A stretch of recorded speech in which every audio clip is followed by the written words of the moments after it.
Hello student, I am Sonam. Welcome back to my YouTube channel Apna Vidyalaya. आज के इस video में हम आप सभी को बताएंगे क्लास 10th हिंदी का बिल्कुल वायरल मॉडल पेपर, जो कि 2024 बोर्ड एग्ज़ाम में बिल्कुल इसी टाइप के मॉडल पेपर आएंगे। तो यहाँ पे देखिए आप सभी का कक्षा 10 और विषय हिंदी, ठीक है। आपका जो हिंदी का पेपर होता है वो पूर्णांक 70 का होता है और इसमें जो आपको समय मिलते हैं वो 3 घंटे 15 मिनट का समय मिलता है। और ये जो 15 मिनट का समय है इसमें आपको इस पूरे प्रश्न पत्र को पढ़ने के लिए ये निर्धारित किया गया है और आपको इस 15 मिनट में इस पूरे प्रश्न पत्र को ज़रूर पढ़ना है। इसके बाद यहाँ पे प्रश्न पत्र जो है वो 2 खंडों में विभाजित है। पहला है अ और दूसरा है ब खंड, ठीक है। पहला जो अ खंड है इसमें बहुविकल्पी प्रश्न है और 20 बहुविकल्पी क्वेश्चन है और पर बहुविकल्पी क्वेश्चन 1 नंबर का है। 20 क्वेश्चन है, 20 नंबर का है, ठीक है। तो यहाँ पे आपको बहुविकल्पी क्वेश्चन करना है और इसका यानी जो बहुविकल्पी क्वेश्चन है उसको आपको OMR शीट पर करना है और नीले और काले बाल पॉइंट यानी डार्ट पेन से आपको इसको करना है। किस तरह से आगे हम आपको पूरे के पूरे आंसर के साथ सभी उत्तर के साथ बताएंगे, पूरे के पूरे कैसे आपको करना है OMR शीट में सब कुछ बताएंगे। आप लोग वीडियो को बिना स्किप किए लास्ट तक देखिए सिर्फ, ठीक। तो यहाँ पे देखिए क्या है कि खंड अ में बहुविकल्पी प्रश्न हेतु प्रत्येक प्रश्न के लिए 1 अंक निर्धारित है। जैसा कि हमने आपको जो बताया वही चीज़ यहाँ पे बोला गया है। इसके बाद यहाँ पे देखिए क्या है, यहाँ पे दिया हुआ है कि OMR शीट पर उत्तर अंकित किए जाने के पश्चात उसे आपको काटना नहीं है, ठीक है। नहीं आपको इरेजर का यूज़ करना है यानी उसको मिटाना नहीं है और नहीं वहाँ पे आपको किसी भी प्रकार का वाइटनर का यूज़ करना है। आपको उसी तरह अगर गलत भी हो गया तो उस तरह आपको छोड़ देना है। बहुत ही सोच समझ कर आपको OMR शीट पे आंसर को भरना है। इसके बाद देखिए यहाँ पे खंड अ दिया हुआ है जिसमें बहुविकल्पी क्वेश्चन है, ठीक है। और यहाँ पे ये 20 पूर्णांक 20 का है क्योंकि इसमें 20 क्वेश्चन दिए होंगे और पर क्वेश्चन 1 नंबर का है, इसलिए ये पूर्णांक 20 का है। पहला क्वेश्चन दिया हुआ है यहाँ पे कि बाबू गुलाब राय किस युग के लेखक हैं, ठीक है। यानी यहाँ पे युग पूछ रखा है कि किस युग के लेखक हैं। तो यहाँ पे 4 ऑप्शन दिया हुआ है। पहला है भारतेंदु युग, ठीक। दूसरा है द्विवेदी युग और तीसरा है शुक्ल युग, चौथा है शुक्लांतर युग, ठीक। तो यहाँ पे देखिए जो बाबू गुलाब राय हैं, ठीक है, वो किस युग के लेखक हैं, तो वो शुक्ल युग के लेखक हैं। ऑप्शन यहाँ पे क्या है, सी वाला ऑप्शन राइट ऑप्शन है। इसके बाद नेक्स्ट क्वेश्चन दूसरा है कि चिंतामणि किस विधा की रचना है। अब यहाँ पे देखिए विधा पूछ रखा है।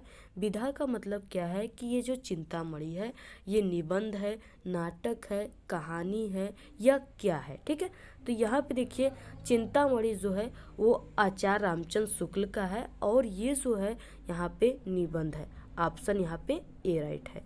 ओके, इस तरह से आपको यहाँ पे करना है। इसके बाद नेक्स्ट क्वेश्चन इसमें क्या है, नेक्स्ट क्वेश्चन दिया हुआ है यहाँ पे गबन किसकी रचना है, ठीक है। यहाँ पे देखिए जो गबन है वो किसकी रचना है पूछ रखा है। 4 ऑप्शन है, मुंशी प्रेमचंद, जयशंकर प्रसाद, निराला और हरिकृष्ण प्रेमी। तो यहाँ पे देखिए जो गबन है वो मुंशी प्रेमचंद्र का रचना है, ठीक। ऑप्शन यहाँ पे ए राइट है। इस तरह से आपको करना है। अगर आप लोग सही करते हो तो आपको यहाँ पे 1 नंबर प्लस हो जाएंगे। इसके बाद देखिए नेक्स्ट है यहाँ पे चौथा क्वेश्चन, शुक्ल युग की समावधि है यानी जो शुक्ल युग है इसका समय कितना से कितना तक माना जाता है, ठीक। तो यहाँ पे देखिए 4 ऑप्शन है जिसमें से जो शुक्ल युग है इसका जो समय अवधि है वो 1919 से 1938 है यानी ऑप्शन बी राइट है, ठीक। नेक्स्ट क्वेश्चन है यहाँ पे 5वां, नीड़ का निर्माण फिर किस विधा की रचना है, ठीक है। यहाँ पे भी विधा पूछ रखा है यानी ये निबंध है, नाटक है, आत्मकथा है या जीवनी है, क्या है, ठीक है। तो यहाँ पे देखिए जो नीड़ का निर्माण है ये हरिवंश राय बच्चन का है जो अमिताभ बच्चन के पिताजी हैं और ये जो है नीड़ का निर्माण यानी ये क्या है, यह एक आत्मकथा है। ऑप्शन यहाँ पे बी राइट है। इस तरह से उसके बाद नेक्स्ट क्वेश्चन है यहाँ पे दिया है कि प्रिय प्रवास किस युग की रचना है, ठीक है। यानी जो प्रिय प्रवास है वो द्विवेदी युग है की रचना है, भारतेंदु युग की रचना है कि छायावादी युग की रचना है या प्रगतिवादी युग की रचना है, ठीक है। तो यहाँ पे देखिए जो यहाँ पे प्रिय प्रवास है, ठीक, ये क्या है, ये द्विवेदी युग की रचना है। ऑप्शन यहाँ पे ए वाला राइट है। नेक्स्ट क्वेश्चन है 7वां, मधुशाला किसकी रचना है? तो यहाँ पे देखिए मधुशाला जो है वो हरिवंश राय बच्चन की है। ऑप्शन यहाँ पे सी वाला ऑप्शन राइट है। ठीक, सी वाला क्या है, राइट है। इसके बाद देखिए नेक्स्ट क्वेश्चन है, यहाँ पे दिया है कि भारत भारती किसकी रचना है? तो यहाँ पे देखिए जो भारत भारती है वो किसकी रचना है? 4 ऑप्शन यहाँ पे दिया हुआ है। पहला ऑप्शन यहाँ पे दिया हुआ है सियाराम शरण गुप्त का, ठीक है। दूसरा है मैथिली शरण गुप्त का, जयशंकर प्रसाद का, महादेवी वर्मा का। तो यहाँ पे भारत भारती जो है वो मैथिली शरण गुप्त का है, यानी ऑप्शन यहाँ पे बी ऑप्शन क्या है, राइट ऑप्शन है। नेक्स्ट है यहाँ पे आधुनिक काल कब से कब तक माना जाता है? 9वां क्वेश्चन है। ठीक, तो यहाँ पे देखिए आधुनिक काल जो है वो सन 1843 से अब तक माना जाता है, यानी यहाँ पे ऑप्शन कौन सा राइट है? ऑप्शन ए वाला ऑप्शन राइट है, 1843 से अब तक। ठीक, तो यहाँ पे ऑप्शन ए वाला राइट है। नेक्स्ट क्वेश्चन है, यहाँ पे दिया हुआ है 10वां क्वेश्चन, मतीराम किस युग के कवि हैं? यानी मतीराम जो है वो किस युग के कवि हैं? तो मतीराम जो है यहाँ पे पहला ऑप्शन है आधुनिक काल, आदिकाल, भक्ति काल और रीति काल। तो यहाँ पे मतीराम यानी क्या है, ये रीति काल का क्या है, कवि है। तो यहाँ पे ऑप्शन डी राइट है। तो यहाँ पे देखिए नेक्स्ट क्वेश्चन है कि हास्य रस का स्थायी भाव है, ठीक है, 11 वाला क्वेश्चन है। तो यहाँ पे देखिए हास्य रस जो है, यानी अब रस वगैरह जो है वो आपके बहुविकल्पी क्वेश्चन के रूप में ही आएंगे। तो यहाँ पे हास्य रस का स्थायी भाव जो होता है वो हास होता है, इसको आपको याद करना होगा, ठीक है। और जैसे करुण रस आ जाएगा तो उसका शोक होता है। तो यहाँ पे ये हास्य रस पूछा है तो इसका हास होता है, ऑप्शन सी राइट है। नेक्स्ट है यहाँ पे क्वेश्चन दिया हुआ है 12 क्वेश्चन, सोहत ओढ़े पीठ पट श्याम सलोने गात, मनोनील मणिशैल पर आतप प्रयोग प्रकाश या प्रभात, ठीक है। उपयुक्त पंक्ति में कौन सा अलंकार है, यानी उपयुक्त जो पंक्ति है उसमें कौन सा अलंकार है। तो यहाँ पे हम आपको ट्रिक बताते हैं कि अगर कोई भी उदाहरण में, ठीक है, इस तरह से मनु आ गया, ठीक है, मनु आ गया या मनु आ गया या ज्यों आ गया या त्यों आ गया, इस तरह से, ठीक है, जनु जानो मनु मानो, ये सब क्या है, इसके उत्प्रेक्षा अलंकार के ये सब वाचक शब्द है। तो अगर इस तरह से उदाहरण में ये सब वर्ड आ गए, मनो मानो, मनु मानो, ठीक है, जनु जानो, ज्यों त्यों, ये सब आ गया, तो यहाँ पे आप लोग जो उदाहरण है वो उत्प्रेक्षा अलंकार का उदाहरण है। आप लोग यहाँ पे उत्प्रेक्षा अलंकार को सही ऑप्शन मारोगे इस तरह से। ठीक, ये हम आपको ट्रिक बताएं, आप लोग इस ट्रिक को तैयार कर लीजिए, बहुत आपको आगे काम देगा। नेक्स्ट क्वेश्चन है रोला छंद में कुल कितने चरण होते हैं? ठीक, तो यहाँ पे देखिए, तो यहाँ पे क्या है कि रोला छंद में कुल कितने चरण होते हैं? ठीक है, तो यहाँ पे ऑप्शन है 3, 2, 4 और 5। तो यहाँ पे देखिए जो रोला छंद होता है उसमें कुल 4 चरण होते हैं, यानी ऑप्शन सी राइट है। नेक्स्ट क्वेश्चन है, यहाँ पे दिया हुआ है 14 क्वेश्चन, आकर्षण शब्द में किस उपसर्ग का प्रयोग किया गया है? ठीक है, तो यहाँ पे देखिए हम आप सभी को ट्रिक बता दें कि जो यहाँ पे आकर्षण शब्द है, ठीक है, और यहाँ पे उपसर्ग अगर बोल दिया तो यानी कि ये जो शब्द आकर्षण है इसमें आगे लगने वाला वर्ड, ठीक है, अक्षर। तो यहाँ पे क्या है, इसके आगे लगने वाला जो वर्ड है वो क्या है, आ है। तो यहाँ पे क्या है, ठीक है, यहाँ पे इसमें आ लगा है, तो इसमें कौन सा ऑप्शन सही हो जाएगा, डी, यानी कि आकर्षण में उपसर्ग आ लगा हुआ है। ठीक है, इसके बाद देखिए नेक्स्ट है यहाँ पे क्वेश्चन, प्रत्यय के कितने भेद हैं? प्रत्यय जो होता है इसके 2 भेद होते हैं, ऑप्शन यहाँ पे ए राइट है। ठीक, इसके बाद नेक्स्ट क्वेश्चन क्या है, नेक्स्ट क्वेश्चन यहाँ पे 16 दिया हुआ है, पीताम्बर में कौन सा समास है? ठीक है, पीताम्बर या इसमें कौन सा समास है? पहला ऑप्शन है कर्मधारय, दूसरा है द्वंद्व और तीसरा है बहुव्रीहि, चौथा है तत्पुरुष। ठीक है, तो यानी पीताम्बर पीला है वस्त्र जिसका, अर्थात भगवान विष्णु, यानी यहाँ पे क्या है कि इसका तीसरा पद प्रधान है। तो यहाँ पे क्या हो जाएगा, ऑप्शन सी, यानी बहुव्रीहि समास है यहाँ पे।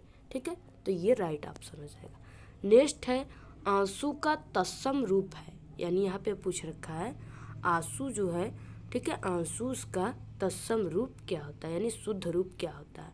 तो आंसू का तत्सम रूप अश्रु होता है, ऑप्शन यहाँ पे ए राइट है। ठीक, यहाँ पे नेक्स्ट क्वेश्चन है यड़ संधि का सूत्र होता है। ठीक है, यानी सूत्र है, यड़ संधि का जो सूत्र होता है वो इक्वल अची होता है। ऑप्शन यहाँ पे सी राइट है। ठीक, यहाँ पे ऑप्शन सी राइट है। इसके बाद नेक्स्ट क्वेश्चन है, यहाँ पे दिया हुआ है फलस्य शब्द का वचन एवं विभक्ति है। ठीक है, तो यहाँ पे फलस जो है वो फल धातु का है और यहाँ पे पूछ रखा है कि इसका विभक्ति और वचन कौन सा है। तो फलस्य यानी कि खष्टी विभक्ति और एक वचन है, यानी यहाँ पे ऑप्शन ए राइट है। ठीक है, ऑप्शन कौन सा राइट है? ऑप्शन ए राइट है, खष्टी विभक्ति एक वचन। इसके बाद नेक्स्ट है, यहाँ पे दिया हुआ है 20वां बहुविकल्पी लास्ट क्वेश्चन, अपठत धातु का वचन एवं पुरुष है। ठीक है, यानी अपठत धातु का वचन और पुरुष है। अपठत यानी ये क्या है? लंग लकार का है। ठीक है, और इसमें क्या है? इसमें प्रथम पुरुष एक वचन है, यानी ऑप्शन यहाँ पे बी राइट है। ऑप्शन कौन सा राइट है? ऑप्शन बी यहाँ पे राइट आंसर है। तो यहाँ पे आपको इस तरह से इसको क्या करना है, यानी कि आपको धातु रूप और शब्द रूप को भी तैयार रखना है। और इस तरह से अगर आप लोग 20 बहुविकल्पी क्वेश्चन को OMR शीट पे सही करते हो तो यहाँ से आपका 20 नंबर क्या हो गया? बिल्कुल आपका हो गया। इसमें आपको एक भी नंबर यहाँ से आपका नहीं कटेगा। अगर आप लोग इसको OMR शीट पे अच्छी तरीके से भरकर सीखना चाहते हो, ठीक है, तो आप लोग ज़रूर कमेंट करके बताइएगा, हम आपको ज़रूर बताएंगे। इसके बाद देखिए नेक्स्ट आ गया पूर्णांक 50, यानी बहुविकल्पी क्वेश्चन 20 नंबर का था और ये जो वर्णनात्मक प्रश्न है ये पूर्णांक 50 का है। टोटल कितना हो गया? 70 नंबर का। तो यहाँ पे वर्णनात्मक प्रश्न आ गया यहाँ पे खंड ब। इसमें देखिए पहला क्वेश्चन है निम्नलिखित गद्यांश पे आधारित 3 प्रश्नों का आपको उत्तर देना है। ठीक, यहाँ पे देखिए क्या है कि यहाँ पे एक गद्यांश दिया हुआ है और इसके नीचे यहाँ पे 3 क्वेश्चन दिए हुए, इसी का आंसर आपको क्या करना है? लिखना है। ठीक है, और ये क्वेश्चन क्या है? 2-2 नंबर के क्वेश्चन है, यानी 6 नंबर का ये है। ठीक है, यहाँ पे आप लोग देख सकते हो ये 6 नंबर का क्वेश्चन है। अब यहाँ पे देखिए दिया है कि यह कोई बात नहीं है कि स्वभाव और रुचि के लोगों में ही मित्रता हो सकती है। अब पहले क्वेश्चन में क्या है कि इसका यहाँ पे उपर्युक्त गद्यांश का संदर्भ बोला है। संदर्भ में क्या होता है कि आपको लिखना होता है कि प्रस्तुत गद्यांश, ठीक है, हमारी पाठ्य पुस्तक यानी कि हिंदी के, ठीक है, मित्रता नामक पाठ से लिया गया है और इस पाठ के रचयिता जो है वो आचार्य रामचंद्र शुक्ल हैं। तो यहाँ पे क्या है कि यहाँ पे देखिए क्या है, इसमें मित्रता दिया हुआ है। इससे आप लोग पहचान सकते हो कि ये जो दिया है गद्यांश ये मित्रता पाठ का ही दिया हुआ है। ठीक है, तो इस तरह से आपको पहले क्वेश्चन का आंसर लिखना है। इसमें आपको पाठ का नाम और लेखक का नाम याद होना चाहिए, तभी आप लोग पहले क्वेश्चन को सही लिख सकते हो। इसके बाद देखिए यानी यहाँ से यह कोई बात नहीं है कि ये एक स्वभाव और रुचि के लोगों में ही मित्रता हो सकती है। ठीक है, समाज में विभिन्नता देखकर लोग एक दूसरे की ओर आकर्षित होते हैं। जो गुण हम में नहीं है, ठीक है, हम चाहते हैं कि कोई ऐसा मित्र मिले जिसमें वो गुण हो। यहाँ से लेकर के और देखता था, यानी यहाँ तक दिया है। इसी को आपको क्या करना है? पढ़ना है और इसके नीचे जो 3 क्वेश्चन दिए हैं उसका आंसर आपको लिखना है। तो पहला क्वेश्चन तो हो गया था। दूसरा है गद्यांश के रेखांकित अंश की व्याख्या आपको करना है। यानी इसका मतलब क्या है हम आपको बता दें कि यहाँ यानी यह कोई यहाँ से लेकर के आकर्षित होते हैं यहाँ तक। आप लोग देख सकते हो कि इन शब्दों के नीचे आपको यहाँ पे ये अंडरलाइन दिख रहा है ब्लैक कलर का। ठीक है, तो यानी जितना शब्दों के नीचे इस तरह से अंडरलाइन है सिर्फ आपको उतने ही शब्दों का व्याख्या करना है। इसी का अर्थ होता है रेखांकित अंश। ठीक है, इसके बाद देखिए और आपको इसी तरह से लिखना है, जो दिया है उसी को लिखना है, सिर्फ आपको अपने शब्दों में थोड़ा सा बनाकर इसको लिखना है। ठीक, आपको यहाँ से 2 नंबर मिल जाएंगे। नेक्स्ट क्वेश्चन है यहाँ पे, इसमें तीसरा क्वेश्चन दिया हुआ है, लेखक के अनुसार समाज में विभिन्नता देखकर, ठीक है, लोग एक दूसरे की ओर क्यों आकर्षित होते हैं। यहाँ पे इसका आंसर दिया है, यह कोई बात नहीं है कि एक स्वभाव रुचि के लोगों में ही मित्रता हो सकती है। समाज में विभिन्नता देखकर लोग एक दूसरे की ओर आकर्षित होते हैं। ठीक है, यानी यहाँ पे यही इसका आंसर है। जो गुण हमने हैं, यानी जो गुण हम में है, ठीक है, नहीं है, हम चाहते हैं कि कोई ऐसा मित्र मिले जिसमें वो गुण हो। यानी यहाँ से लेकर के यहाँ तक इसका जो गुण और गुड़ हो। यहाँ तक इसका क्या है आंसर है, आपको यही आंसर में लिखना है। ठीक है, तीसरे क्वेश्चन का आंसर इसी तरह से आपको लिखना है। इसमें अथवा दिया है, यानी आप लोग पहले वालों को कीजिए या अथवा जो है इसको कीजिए। हे भगवान तब के लिए विपद के लिए इतना आयोजन, यानी यहाँ से लेकर के अंधा बना रही है। ठीक है, यहाँ तक दिया है। इसमें भी 3 क्वेश्चन है, उसी प्रकार से आपको लिखना है। नेक्स्ट है दूसरा क्वेश्चन, दिए गए पद्यांश पर आधारित 3 प्रश्नों के उत्तर। ये भी 6 नंबर का क्वेश्चन है, यानी गद्यांश और पद्यांश दोनों आपके पेपर में आते हैं, तो ये भी 6 नंबर का क्वेश्चन है। दिया है चरण कमल बंदो हरिराई। ठीक है, जा की कृपा पगु गिरे, लेहो अंधे को सब कुछ दर्शाई, बहिरो बहिरो सुने गुंग पुनि बोले। ठीक है, रंक चले सिर छत्र धराई, सूरदास स्वामी करुणामय, बार बार बंदो तिह पाई। ठीक है, इस तरह से दिया हुआ है। इसमें भी 3 क्वेश्चन है। नीचे उपर्युक्त पद्यांश का संदर्भ लिखिए, यानी आपको इसमें संदर्भ लिखना है इसका। ठीक है, इसके बाद यहाँ पे रेखांकित है, उसकी आपको व्याख्या करना है। उपयुक्त पंक्तियों में कौन सा अलंकार है इसको भी आपको लिखना है। ठीक है, इस तरह से आपको इसमें लिखना है। नेक्स्ट है अथवा। इन सभी को हम आपको ठीक है कॉपी पर लिख करके अच्छे तरीके से फिर से क्वेश्चन इन सभी को सॉल्व कराएंगे आपको। ठीक है, तो आप लोग चैनल को सब्सक्राइब करके रखिएगा। हम आपको पूरे के पूरे बोर्ड के कॉपी पर लिख करके सभी के आंसर किस तरह से लिखना है सब कुछ आपको बताएंगे। नेक्स्ट है यहाँ पे अथवा दिया है, इसमें भी एक दिया हुआ है इस तरह से पद्यांश और इसके नीचे 3 क्वेश्चन, आपको इसका आंसर लिखना है।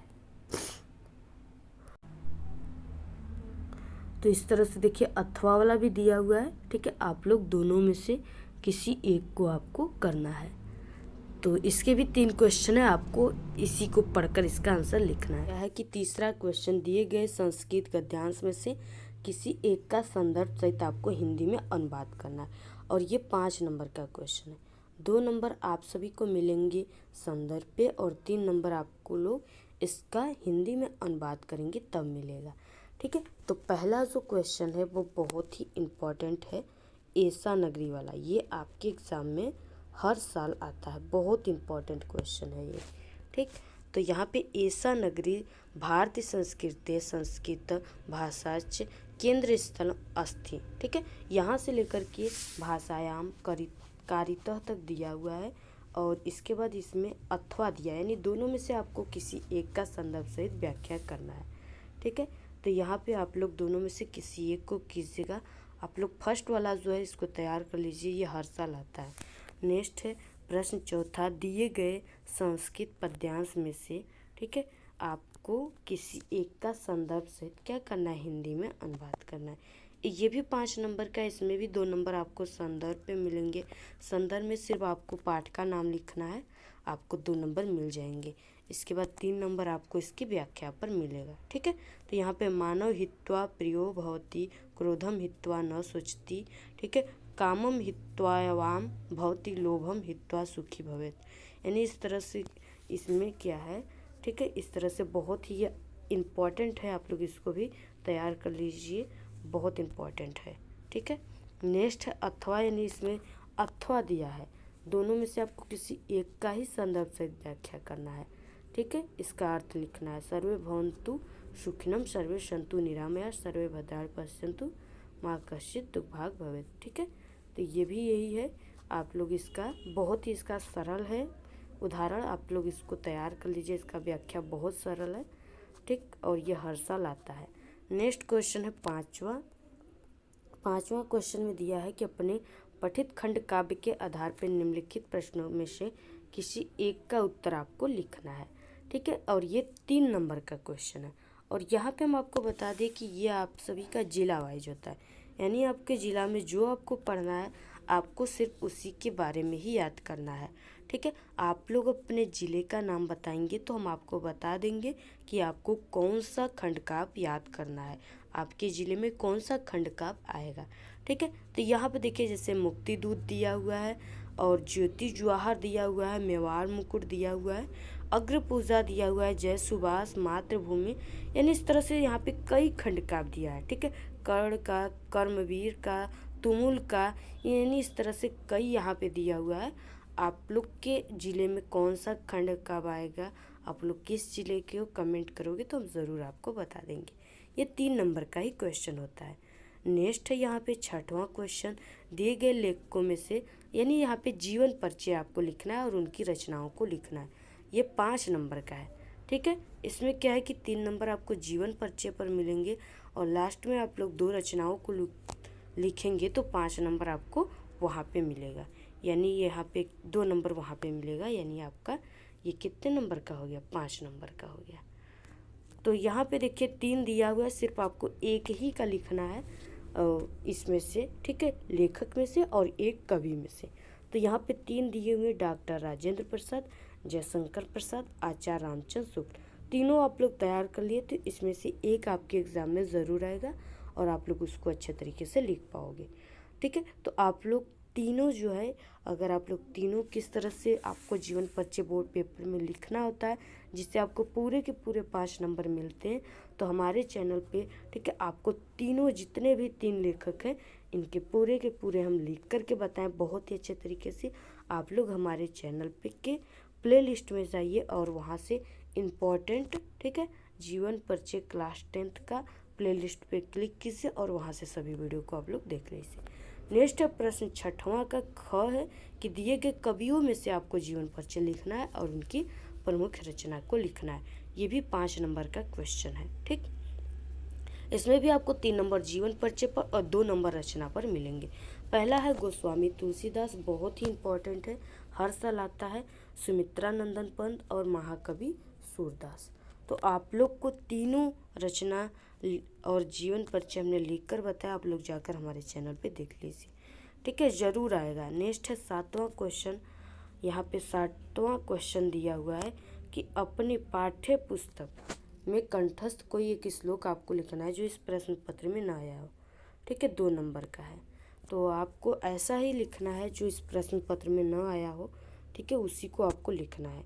यानी अगर आप लोग 3 कविता याद कर लिए, पोयम, ठीक है, तो आप लोग यहाँ पे एक श्लोक लिख सकते हो। नेक्स्ट है निम्नलिखित में से किन्हीं 2 प्रश्नों का उत्तर आपको लिखना है, संस्कृत में देना है। 4 क्वेश्चन दिए, आपको यहाँ पे 2 ही का आंसर लिखना है, ठीक है। वीर केन पूज्यत, वीर वीरेण पूज्यत, यानी इस तरह से छोटा सा इसका आंसर है, आप लोग इसका लिख सकते हो आंसर, ठीक है, बहुत ही सरल है, 2 ही का लिखना है। नेक्स्ट है निम्नलिखित में से किसी एक विषय पर आपको निबंध लिखना है। 9वां क्वेश्चन है और सबसे अधिक नंबर का, यानी 9 नंबर का है। तो यहाँ पे देखिए दिया है 4 निबंध दिए हुए जिसमें से सिर्फ आपको एक पर ही लिखना है। पहला है पर्यावरण संरक्षण के उपाय, ठीक है, ये जो है ये बहुत ही इम्पोर्टेंट है। आप ये कई तरह से आपके एग्ज़ाम में आएगा, यानी इस तरह से भी आ सकता है कि पर्यावरण प्रदूषण पे निबंध लिखिए या पर्यावरण का संरक्षण भी, ठीक है, यानी इस तरह से आपको कई तरह से ही आएगा। आपको अगर पर्यावरण लिखा हुआ है तो आपको पर्यावरण प्रदूषण पे ही निबंध लिखना है, जो कि हमने बताया है इम्पॉर्टेंट कई निबंध पर्यावरण पे भी बताया। आप लोग सर्च करोगे पर्यावरण प्रदूषण पे निबंध अपना विद्यालय, तो वहाँ पे हमारा आ जाएगा, आप लोग वहाँ से देख सकते हो।